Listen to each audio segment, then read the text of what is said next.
قناة الالهام، اشحن طاقتك.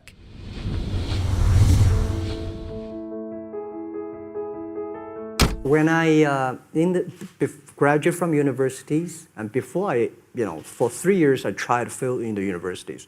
So I applied jobs for 30 times, got rejected. I went for a police, they said, no, you're not good. I went to even the KFC. When KFC come to China, come to my city, 24 people went for the job. 23 people were accepted. I was the only one guy. And we went for police. 5 people, 4 of them accepted. I was the only guy that I received it. So to me, being turned down, rejected. Oh, by the way, I told you that I applied for Harvard for 10 times, rejected. I know I'll be rejected. I just don't want to say that. Yeah, sorry now. 10 times you wrote them and said, I'd like to come to Harvard. Yeah. And then I told myself, someday I should go teach there, maybe.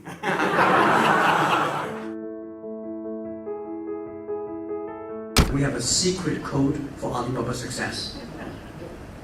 Just like Open Sesame is the secret code for Alibaba, the secret code for everybody is keep your dream alive, because it might come true someday. This is what the secret code is. What do you think your core competence is? Our core is culture.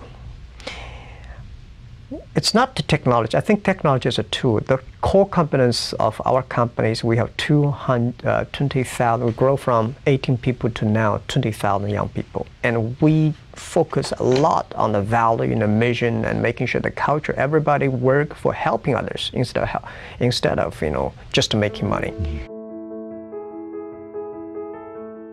People don't like it. So many people I talked to at that time for Alipay, they say, this is the stupidest idea you have ever got. But I say, I don't care the stupid or clever, as long as people use it. Now we have 800 million people using this Alipay. I learned a lot of things from movies. I learned how to make a speech from the movie called Bodyguard, Whitney Houston. When she sings the songs, I look at her, wow, that's the way that you make a speech, because I never know how to make speech, because I'm not an actor. But when I saw the movie, I say, wow, if you sing from your heart, if you sing naturally, if you're yourself. So I realized, and I learned a lot from the movies, even learned from the Godfathers. I learned, my favorite movie is Forrest Gump, These are the things I learned so much. Then we discuss about the muse, the inspirations we got from movies. What kinds of business ideas have you said no to? I'm saying no to a lot of ideas, because as a CEO, I have to say no to opportunities. Because if I say yes, I probably get 5,000 opportunities every day. But whether yes or no, everything based on the mission that we're helping doing business easier. If it's on that, we will consider. If somebody coming and saying, we will, have this deal, we'll make a lot of money, I'm not interested. Why did you call it Alibaba? Alibaba? Well, when I started, I think internet is global. We should have a global name. And a name that, interesting, like at that time, the best name is Yahoo. Right, so I've been thinking for many days, suddenly thinking Alibaba is a good name. So I happened to be in San Francisco that day. I did have a lunch, and the waitress came. I asked her, do you know about Alibaba? She said, yes. I said, what is Alibaba? She said, Open Sesame. Good. So I went on the street, asked about 10, 20 people.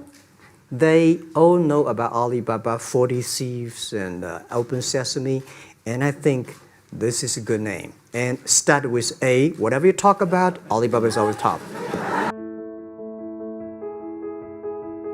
We believe the co-company different from the Wall Street. We believe customer number 1, employee number 2, shareholder number 3. Customer 1, employee 2, shareholder number 3. 3. Yeah, again, this is my religion. It's the customer that pay us the money. It's the employees that drive the innovation. It's the shareholder, and the shareholder always say, I remember the day before we IPO, and a lot of people say, Jack, can I give us the shares? We were long-term shareholders. But when the crisis came, these guys run as soon as, They ran away. They ran away. My people stayed, customers stayed. And I want to tell the young people, when most people complain, where the opportunity is. People start to complain. Some people complain. People start to change themselves, change others. Where the opportunity is where the complaints are. Where the trouble, where is the opportunity. And I always believe that.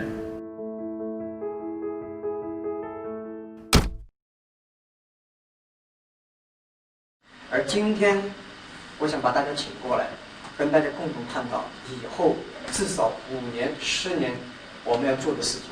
那么阿里巴巴我们将做成怎么样？我想，从黄页的时候我就提过，黄页所要瞄准的对象不是国内战略，而是国际战略。我们所有的竞争对手不在于中国，而在于美国的硅谷。如果说第一，我们把阿里巴巴定位，就把它作为国际站点。我们不要把它定位是国内站点。第二个呢，我想就是我们要学会硅谷人的一种拼劲。如果说我们是早上8点钟下班，8点钟上班，5点钟下班，这个不是搞高科技啊，这个绝对不是我们阿里巴巴能成功。如果说我们有这种精神，反正我上班了，8点钟上班，5点钟下班了 ，OK， 赶紧去其他地方。人家美国人强就强他的硬件，强就强他的系统建设，这方面确实比你早。但是玩信息玩软的，中国人的脑袋绝不比你们差。我们在座的所有的人的脑袋绝不比你们差。这就是我们敢跟美国人斗的东西，我们绝对敢斗。如果我们是好的 team、好的团队，我们自己知道我们想做什么，我们想干些什么的时候，我相信我们是可以以一当十。我们能够赢政府机构，我们能够赢其他很多的民营企业、大的这种企业的是什么？凭的是我们的精神、我们的意识、我们的创新概念，以及我们这种拼劲才能去斗。否则的话，跟他们有什么区别呢？谁都知道 ，Internet 是个泡沫。我刚才讲的危机感就是 Internet 这个泡沫现在越来越，什么时候破？然后呢，把股票掉了，eBay 股票会涨。那么有一天 eBay 股票涨了以后，可能阿里巴巴社区的股票涨，所以不要担心。我觉得 Internet 这个梦不会破，这个泡沫不会破。我们为后面的3-5年所付出的代价是非常惨重，只有这样的惨重的代价，才会赢得我们未来的取得的成功。那么，目标是2002年。اشترك الآن بمجموعة قنوات الإلهام، تجدون الرابط أسفل الفيديو. اشحن طاقتنا بالضغط على زر الإعجاب والاشتراك.